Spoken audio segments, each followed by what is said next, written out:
Definition 2.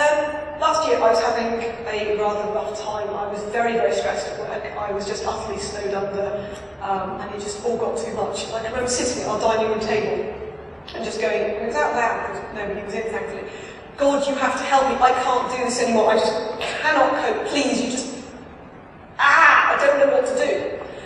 And that evening, it was quite amazing. I was really led to this verse in Isaiah.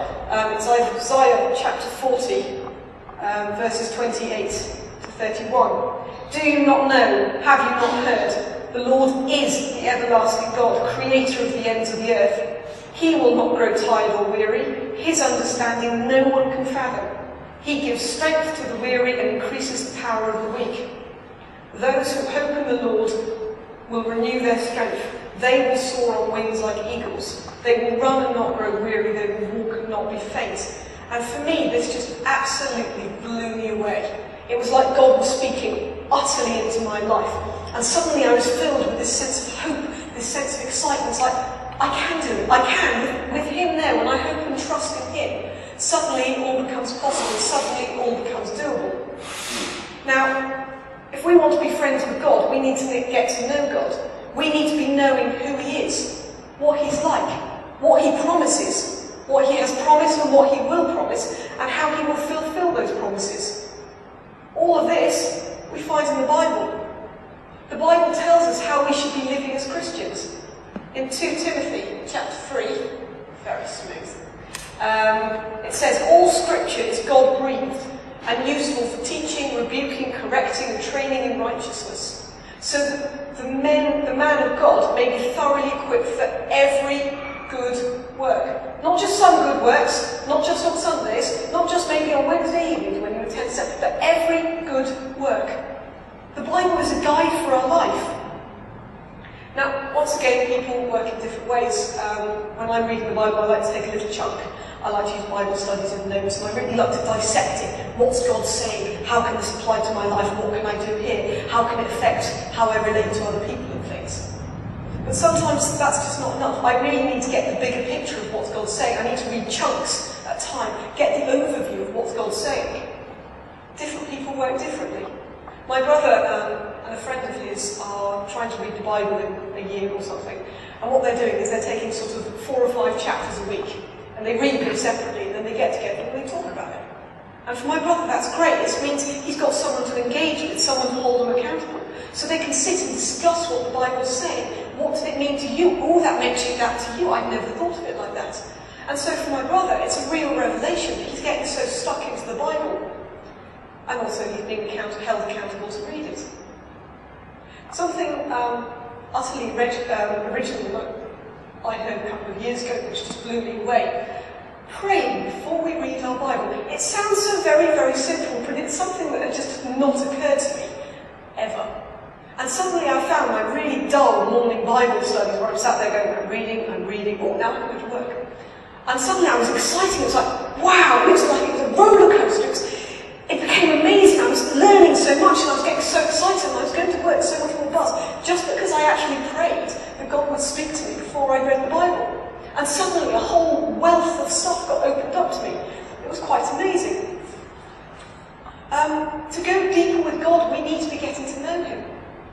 You wouldn't speak to your best friend once a year or every couple of months and expect your friendship to get better and stronger.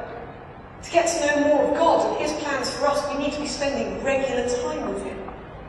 If you want a bonfire to blaze, you don't put a twig on every couple of weeks. You need to be feeding it regularly with fuel so it can build up into a quite spectacular blaze. It's the same with God. Also, we really need to be knowing our Bible. So when we get attacked with the devil and saying things in our head like, yeah, you're not good enough, why bother doing that? What's the point? Oh, you're stupid. Oh, say that to them, that's a really good idea. Oh, he fancies you. He's attractive. Whatever the devil does when he's going on in your head. We need to know our Bible so that when this does kick in, we can say, no. I know who I am in God. I know the fact that I was made in my mother's womb. He knows me. He's counted the hairs on my head, and no matter what, He loves me. By knowing our Bible more, we know more of God, which means we can really counteract when the devil attacks. That's method 2. About 6 years ago, it's quite an insight into my life here, I'm afraid. About 6 years ago, I was doing Camp America. I was teaching horse riding out in Connecticut, and it really was the middle of nowhere. There were no nearby towns except a very small little one which had a petrol station and a laundromat. So it really was the middle of nowhere. And we were staying in tents. I loathe camping. I really, really do, and I think it possibly extends from Camp America. But in the middle of the night, if you needed to go to the loo, you need to go down one of these windy little forest paths. That's great. It's a little log cabin thing in the middle of the woods. Really quite a scary experience. And I remember one night very, very vividly. Because we were in the middle of nowhere, usually you get quite a lot of light from the stars and from the moon. That night it was very, very cloudy because it had been raining that afternoon. So as I was walking to the loo, it was absolutely pitch black. It was so black that I couldn't see my hand in front of my face. It was scary black. And I had this torch, and the batteries were well on their way out. So if I shined it off into the darkness, it would just vanish, and the darkness would kind of take it over. So all I could do with my torch was, if I held it like that, I could just about see where I was going to put my foot for the next step. It really was a very scary trip to the loo.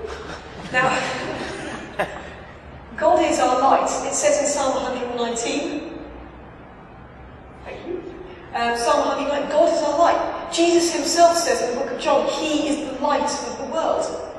God is that beam of unfailing light, and unlike my torch, the battery's never going to fail, and the light's quite strong. He's always there, lighting up our next step. So if we get sidetracked trying to stare off ahead of us and look into the future, it's like, what career will I be doing in 4 years? We're not going to see anything, because it just lights up. I do apologise. It just lights up those steps ahead of us and in front of us. So when we get trying to take control and take over the plans for our life, we just need to say no and focus on that unfailing light ahead of us. God asks us to give up control. He asks us to trust him and focus our gaze on that pool of light just in front of us in our present moments, not the darkness that is way off ahead.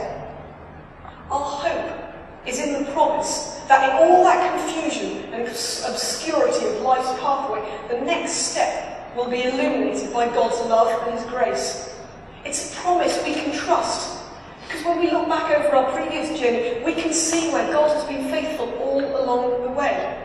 And we just need to keep trusting that he will be faithful again.